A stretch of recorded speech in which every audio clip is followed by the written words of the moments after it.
साथियों, अभी नौ दुर्गा का पर्व चल रहा है और पूरा भारत भक्ति भावना में लीन है। माँ दुर्गा की आरती करते हैं लोग 9 दिन तक। बड़ी सेवा पूजा आरती होती है, चुनरी चढ़ती है, रोज़ उनके कपड़े बदले जाते हैं, रोज़ नई नई साड़ी, नई नई झांकी लगती है और बड़ी धूमधाम से, बड़ी श्रद्धा से आरती गाते हैं। माँ बेटे का है इस जग में बड़ा ही निर्मल नाता, पूत कपूत सुने हैं पर माना सुनी को माता।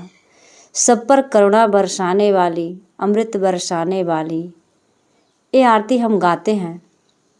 लेकिन उस माँ को हम भूल जाते हैं जो सचमुच में करुणा और अमृत बरसाती है।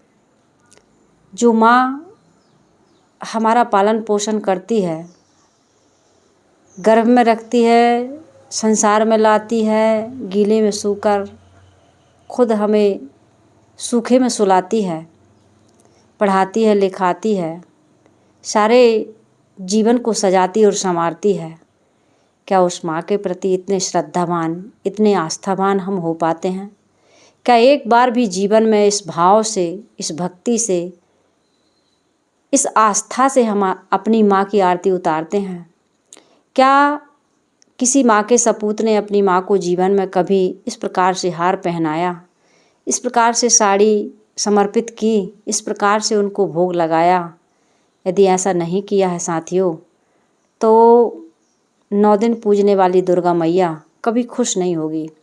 इसलिए अपनी घर की मैया को, जन्मदात्री माता को यदि हम नहीं पूजते हैं, हम पेड़ को पूजते हैं, पहाड़ को पूजते हैं, पत्थर को पूजते हैं, पानी को पूजते हैं, यहाँ तक कि गोबर माटी को भी पूज लेते हैं, लेकिन यदि घर में माँ को नहीं पूज पाते, बहन को नहीं पूज पाते, ये छोटी छोटी सी बालिकाओं को हम देवी और दुर्गा के रूप में नहीं देख पाते हैं, उनके साथ सुंदर व्यवहार नहीं कर पाते हैं, तो फिर ये 9 दिन तक मैया की जो आरती गाते हैं और चुनरी चढ़ाते हैं और उनके गुणगान गाते हैं, इससे हमारी वो मैया खुश नहीं होंगी। इसलिए घर की मैया को, आसपास पड़ोस की, गली गांव मोहल्ला की जो बहन हैं, बेटियां हैं, माताएं हैं, उनका आदर करना सीखिए।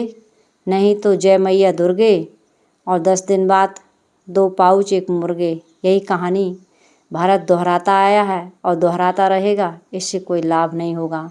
कबीर आश्रम देवरी यही चाहता है कि सबके जीवन में संयम, सदाचार और माँ बहनों के प्रति श्रद्धा का भाव जगे।